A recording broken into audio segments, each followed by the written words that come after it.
Hello, everybody. Welcome to Monday again, the Monday after Christmas. I hope everybody had a very blessed and enjoyable holiday weekend with friends and family. I'm excited to get back into the swing of things, have lots of great new content going on behind the scenes at the Lowdown, and lots of fun stuff that we're working on with Renew University as well. So wanted to keep up my Monday Learn with Low session because I think that there's so many great hot topics, especially as we start to roll into the new year and we start to get more focus and emphasis on different dietary strategies, taking control of our health, setting goals and intentions for 2023. So I want to keep making sure that we have access to relevant conversations that are really showing up in your guys' day-to-day life, things that you guys have questions around. And I want to be that, like I said, source of information for everybody out there to really understand their body and hormone health better in a simple, practical, realistic way that really joins together this kind of traditional Western medicine approach, which may provide us some tools and resources, but also some shortcomings for individuals to really find health and healing. But then also we get this toxic world of diet culture and detoxes out there that tend to not really be designed in a way for especially our women's hormone balance, which leads us into our conversations of today, where we're really going to get nitty-gritty specific into our female metabolism.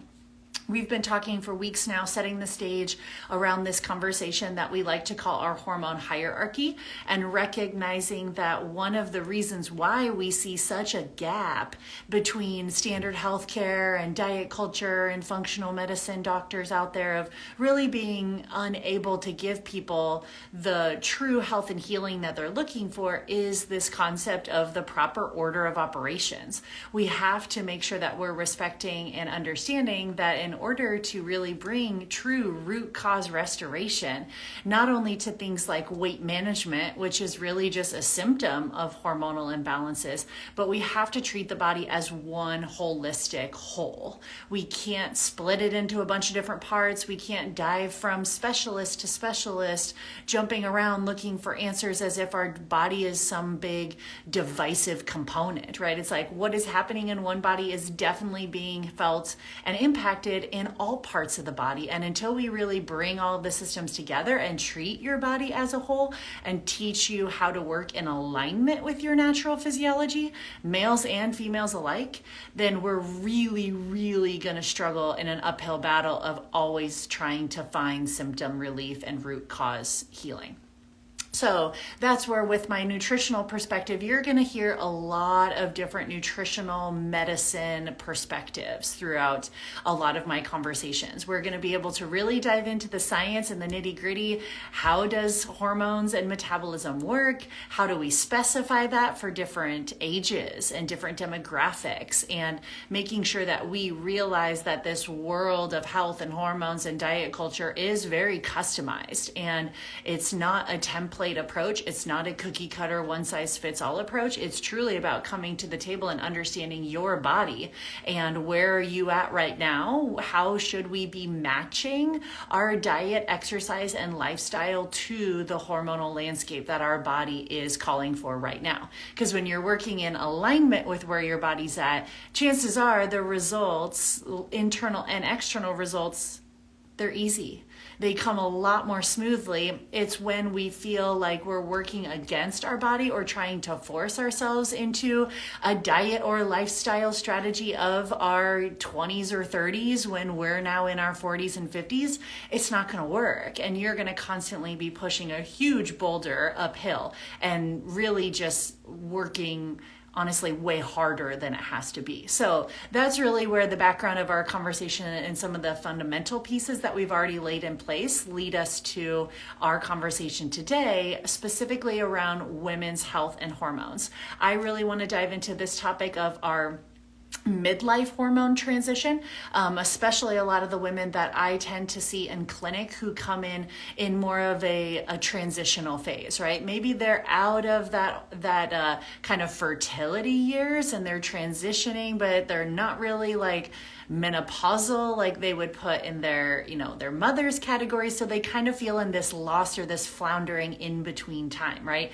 But in order to really understand our physiology as women, we have to go back. We have to understand that as women, really every decade of our life is going to be slightly different hormonally. We'll probably have slightly different goals. We may be, in our 20s or kind of like early 30s, we're more worried about consistent menstrual cycles from a fertility aspect.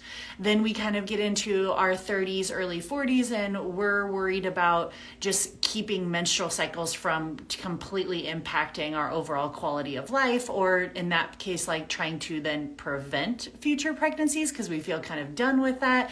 And then we get into like our 40s and our 50s and we're like, what the heck? Like my periods are more erratic and sporadic before we get into like a full menopausal situation. So we have to recognize that your 20s aren't going to look like your 30s, aren't going to look like your 40s or your 50s or your 60s or beyond.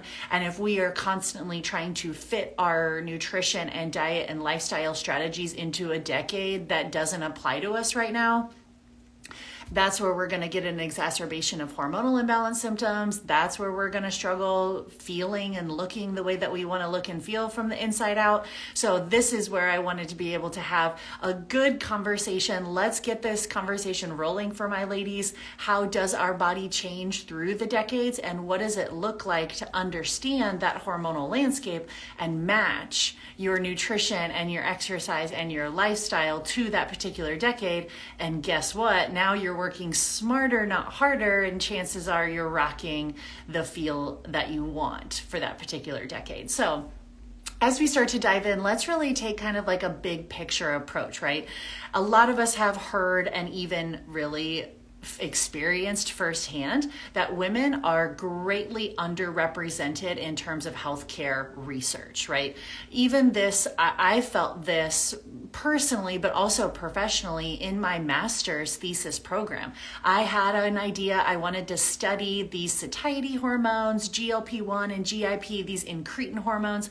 I wanted to study how did these satiety hormones change with varying exercise intensity and various meal compositions. Like I had this whole project put together, right? I pitched it in my master's thesis program, and my instructor at the time, she loved the idea. She's like, this is great. I love this. But I noticed that the population that you picked was women. I was like, yeah, I really want to study women. Even at that time, I knew that it was just a passion point of mine, right? And she's like, I love this idea, but she's like, let's just turn this around and let's pitch this as guys. Let's recruit, your young 20 to 40-year-old males. She's like, women are just too complicated. She was a woman herself, and she told me that. She's like, women are too complicated. You're going to have to control for their menstrual cycles. It's just going to be way too complicated. I think we can get it done faster if we recruit males. And I was like, challenge accepted. I'm submitting this to the IRB board with women, done deal, right?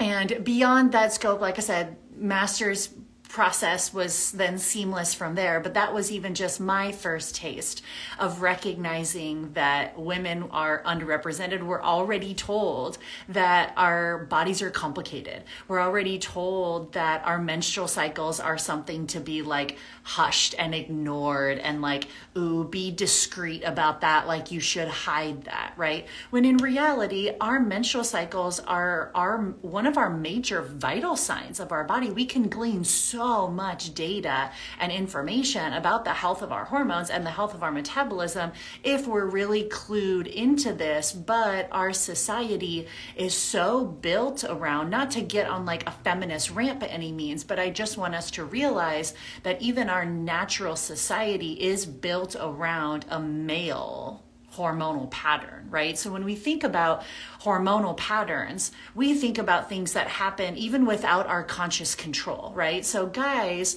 operate off of more of a 24-hour cycle, right? Testosterone is highest in the morning, it falls as the day goes on, they go to sleep, rinse and repeat.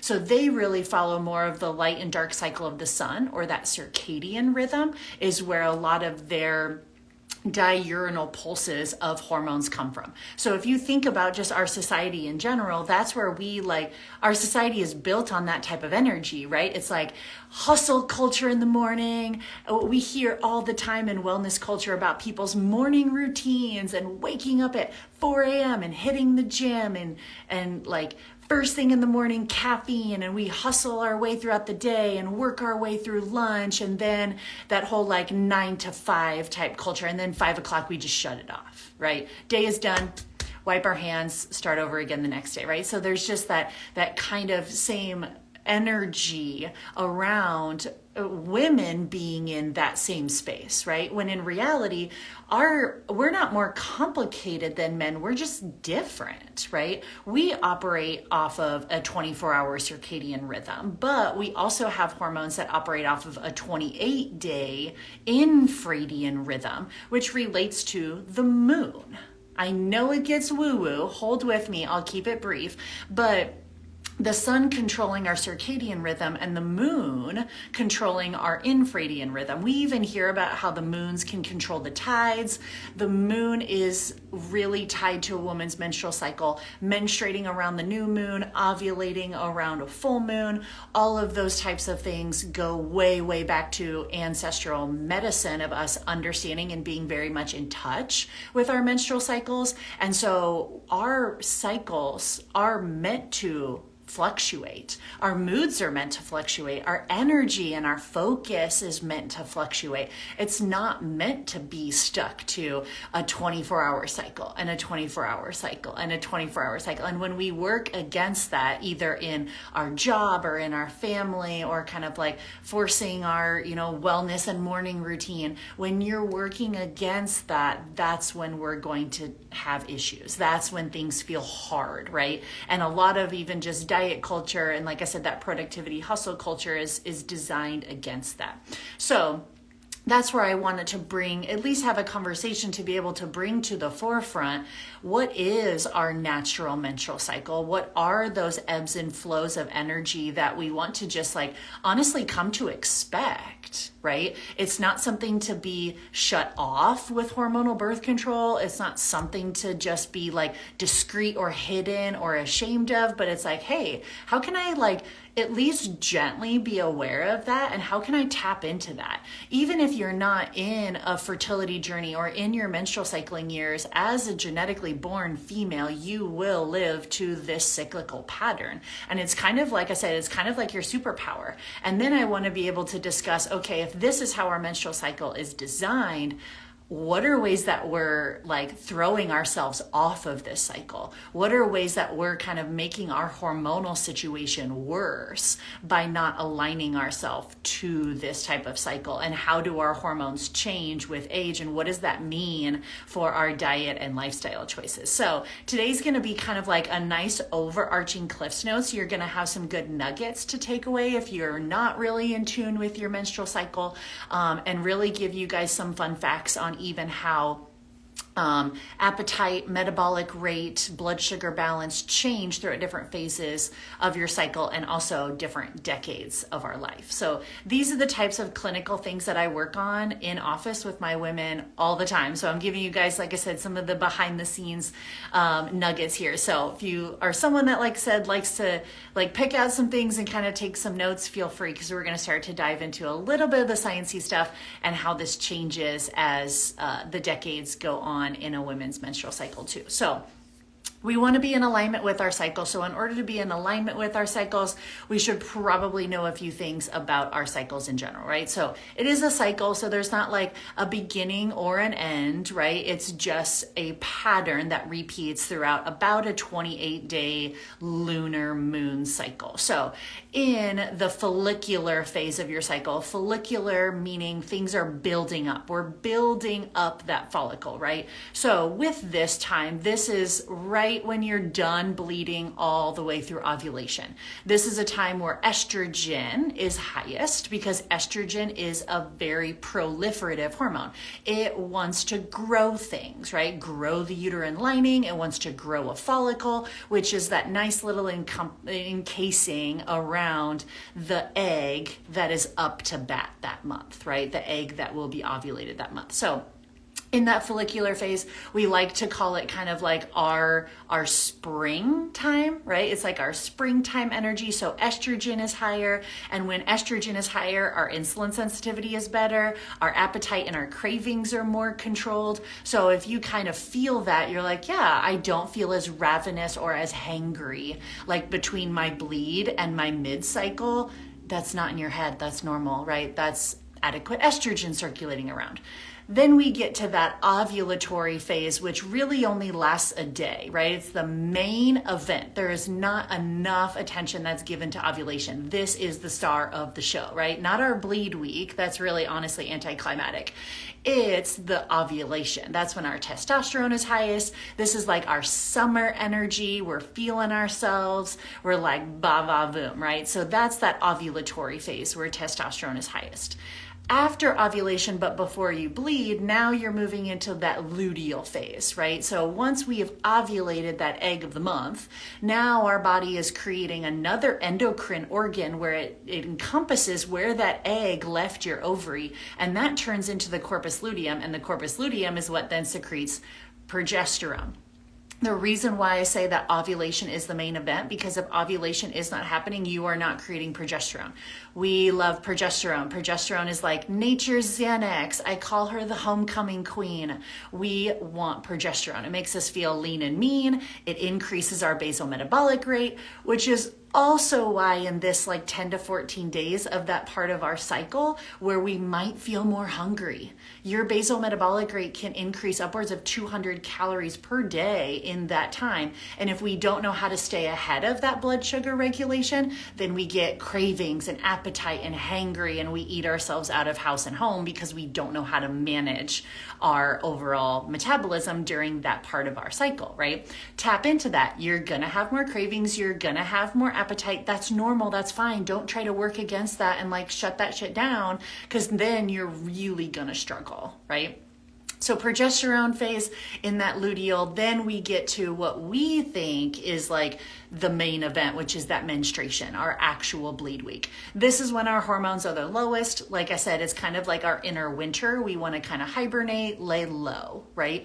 So when we kind of know the different phases of our menstrual cycle and the different fluctuations of hormones throughout our menstrual cycle, now we can start to look at like, ooh, okay, so what happens when my cycle ain't like that? Like it doesn't feel that smooth. It doesn't kind of feels chunky. It kind of feels wonky. Why, right? And this is where we start to look at, okay, put the body together as all of the parts and pieces. We have this menstrual cycle, but what are things that we're doing in our life that may throw our menstrual cycle off, right? So the biggest connection to our menstrual cycle is going to be your adrenals. If you've been with me with my Learn with Flow, you've been hearing me talk a lot about the foundation of our hormone hierarchy and going back to our adrenals, or this umbrella term that we like to call stress management, right? Our body as females understands that the menstrual cycle only happens when it feels safe bringing in a pregnancy, right? So if our body doesn't feel like, ooh, this is an unsafe time, there's not enough energy rolling around, she's out there overstressing, she has no boundaries, she's over exercising, she's dieting again, she's cutting carbs, like our body is going to be like, shut that down, because I need to manage just overall baseline energy for her first. Not a great time to be fertile. So we know that our menstrual cycles are going to start to get wonky, and or you hear about women losing their menstrual cycles under prolonged periods of stress. So if we know that our cycles are inconsistent, it's like our body is trying to hold on, but we have to ask the bigger question of like, why? Why are they erratic behind the scenes? Our body's trying to hold on to it right now. We may not have completely lost it, but if we're not staying ahead or asking the bigger question of like, well, what stressors is my body perceiving? we're going to continue to struggle. Not to mention that, like I said, every decade being different, right? All of us women are inevitably heading towards menopause. It is what it is, right? We all know that to be true. But how many of us women are thinking about menopause in our 20s or our 30s, or honestly, even our 40s, right?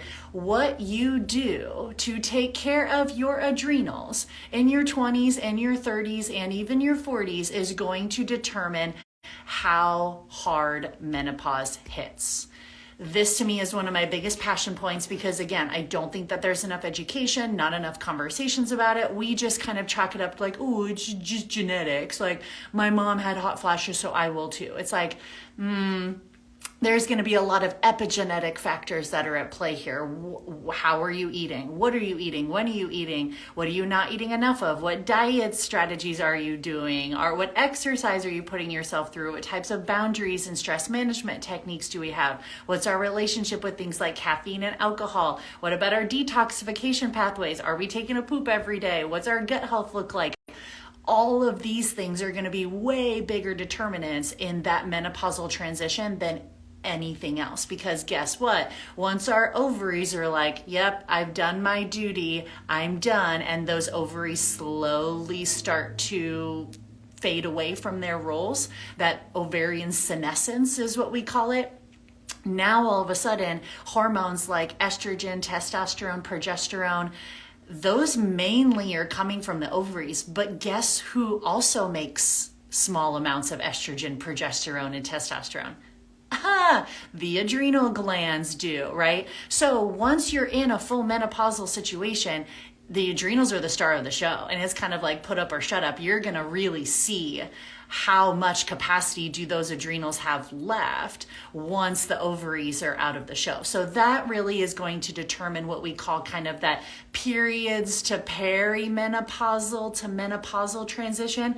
You see some women that just like skate through this time, just like easy peasy. They don't get the extreme impacts of like hot flashes, night sweats, unexplained weight gain, extreme fatigue, thyroid issues, constipation, bloating, food sensitivities that pop up, insomnia, restless legs, loss of libido. I mean, I could keep going, right? Those are all of the classic things that we have normalized as like, oh, you're just going through menopause. Oh, that's normal. It's like, no, these are very much not normal symptoms, right? These are signs of sex hormone decline. Now we have to really ask ourselves, okay, there's two sides of the coin here. We want to regulate our body's natural hormonal production as much as humanly possible, as long as humanly possible. And then there is that replacement conversation. So we need ladies to at least know what their options are. We have regulating your hormones and replacing your hormones. Both of these, like I said, can and should be used in conjunction for the right candidate of individuals. In our period years and our perimenopausal years, where we still have some ovarian function left, do what you can to regulate your own natural hormone production, right? This is where it comes down to your diet and your nutrition and your exercise, your stress management, your lifestyle. Those are the big key determinants of how are you treating your body now is going to determine that overall perimenopausal transition. So I see it all the time in clinic, right? Women don't come in until they like all of a sudden feel like they wake up one day and like, boom, they hit menopause like a brick wall. And I'm like, could have kind of called that, right? And it's like they feel like it came out of the blue, but I'm collecting health history and I'm seeing that they had disordered eating habits in their 20s. They dieted their way through their 30s. They had multiple pregnancies very close together. They breastfed all those pregnancies. They felt stressed to lose the baby weight really fast. They crash dieted their way through their 40s. And it's like they thrive off of caffeine and alcohol and appetite suppressants, and they wonder why they're like 50 and boom, like it feels like their metabolism isn't even theirs anymore. And that's because they ran their adrenals into their ground for the better part of their 20s, 30s, 40s, and nobody told them any different, right? So that's where I just want to create a space where we can have more logical conversations with women and say, hey, if you're in your 20s and your 30s and you're still having consistent menstrual cycles, how do we work with that? How do we support that? How do we support progesterone production? Because progesterone production is the first thing that starts to decline in perimenopause. And if your adrenals are already hurting because of your years of yo-yo and fad dieting and restrictive dieting and exercising yourself to death and stressing yourself to death, if your adrenals are already hurting, that's going to steal the show from progesterone. So if progesterone declines, progesterone is also connected to a lot of our neurotransmitters like GABA. So some of the first signs I usually see is increased anxiety. Also, it's very closely tied to like digestive motility. So I start to see things like increased bloating, increased constipation, food sensitivities popping up along the way, right? So a lot of times I see the first thing is that decline in progesterone. The second thing we start to see is erratic estrogen. Sometimes high, sometimes low, high estrogen, low estrogen. And estrogen is very closely tied to insulin sensitivity. So these are the ladies that are like, I haven't changed anything about my diet or my exercise and I continue to gain weight, right? They're not matching their diet and exercise strategy of their 40s and 50s to what their estrogen levels are now. They're trying to diet like they did in their 20s and their 30s, where they were just like cardio and calories. And I'm like, that ain't gonna work no more. Like, we need to think about blood sugar balance now, right? So we get this whole slew of women that, like I said, aren't educated on how to match their diet and nutrition and lifestyle and exercise strategy to their overall hormonal picture as it stands today. How do we support progesterone levels? Hint, progesterone loves carbs. So if we're not out there, like when we're cutting carbs and we're fasting and we're keto and we're Orange Theory and CrossFit, it's like, hold on, because progesterone's not going to be able to thrive off of that for very long, right? Not to mention the downstream impacts on thyroid health and thyroid conversion and the fiber that we're missing out on for gut health. And like I said, it's just this vicious cycle that if you only get your diet and nutrition advice from little short blurps of diet culture dogma out there that really, let's be real, is designed more for the circadian rhythm of a 24-hour cycle for guys, sure, they can fast and skip breakfast and intermittent fast and stop drinking soda and lose 10 pounds. It's like we do the same thing and we gain 3 pounds and our hair falls out. It's like there's a reason for that, because we have to understand a woman's physiology is different than a man's physiology. It's not more complicated. It's not more unpredictable. It's just different. And also, we as women needs to stop comparing ourselves to each other and recognize that everybody will be at a slightly different place, either hormonally by decade or by goals, whether they do have fertility goals or they're trying not to get pregnant is different than supporting postpartum, is different than supporting adrenal health and perimenopause. Like, we have to each take our own journey and make sure that we're collectively coming together to support one another, but not judging each other or trying to push our diet ideals onto somebody else, but really being there to help support every woman to explore that journey for herself, knowing that the tools really are inside of us. We just often need someone to guide us to that, right? It's like, how do we work in alignment with our physiology and our hormones, not working against it?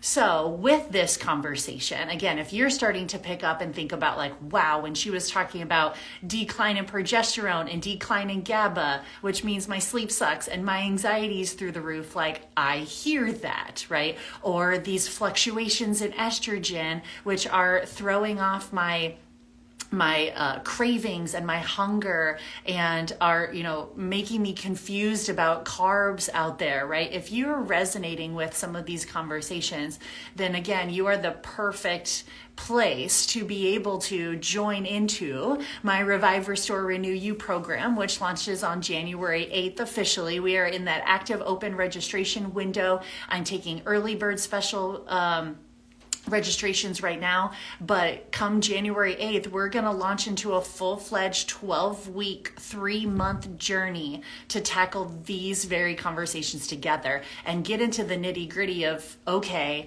that's how my body works. That's how I want to work with my body. These are the exact changes I should be thinking about making in my diet and nutrition and my exercise and my lifestyle.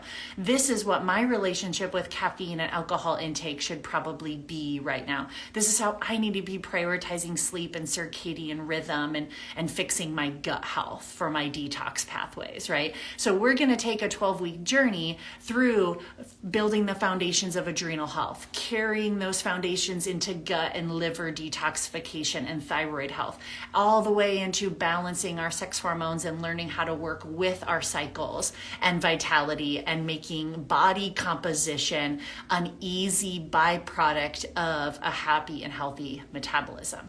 So if you're anxious to learn more about your physiology as a female and really geek out of those superpowers that maybe you haven't been working in alignment with, but you've been spending a lot of time, a lot of effort, and a lot of money working against it, I would encourage you to check out my Revive, Restore, Renew You program. Feel free to head to my Instagram page. Right there's a link in the bio.